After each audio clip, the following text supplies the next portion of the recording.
இந்த மாட்டு பிரியாணிக்காக நாக்க தொங்க போட்டுட்டு சுத்திட்டு இருந்த ஒரு ஒரு கேவலமான ஜந்து தானே இந்த மா சுப்பிரமணியன். இவங்களுக்கெல்லாம் என்ன பார்க்கறதுக்கு நல்லா வந்து இந்த நம்ம என்ன நம்புறோம்னா அடிக்கடி இந்த மாரத்தானு அடிக்கடி வாக்கிங்கு சுகாதாரத்துறைக்கு அமைச்சரும் அந்த ஆள் டீசென்டானவனா அந்த பொண்ணு நம்பர் ஆரம்பிச்சு சமூகத்துல அந்த மாதிரி ஒரு பார்வை இருக்கு.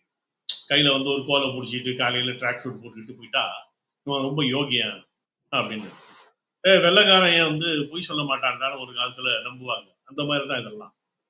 இவர்கள் எல்லாம் அயோக்கியர்கள். எப்படியா இருந்தாலும் இதுக்கு ஒரு தீர்வு வந்துடும். இந்த நேரத்துக்கு இதுக்கு தீர்வு இல்லை. இந்த நேரத்தில் இது ஒரு கேள்விக்குறியாக இருக்கிறது. கேள்வியை எழுப்பிய பிறகு அதற்கு யார் பதில் சொல்வார்கள்? கேள்வியை யார் எழுப்பினார்களோ அவர்களே பதில் சொல்ல போகிறார்கள். அப்ப என்ன ஆகும்? அது வந்து நேரா அமைச்சர் மாசு வந்து ரிசைன் பண்ண வேண்டிய ஒரு நிர்பந்தம் ஏற்படும். அந்த நேரத்திற்காக காத்திருப்போம். எப்படியா இருந்தாலும் இவர்கள் அமைச்சராக ஒரு வருடத்துக்கு மேல் நீடிக்க முடியும். ஒண்ணு இப்ப ரிசைன் பண்ணிட்டு போறியா, இல்ல மக்களால் துரத்தப்பட போகிறாயா? இதான் ரெண்டே கேள்விதான்.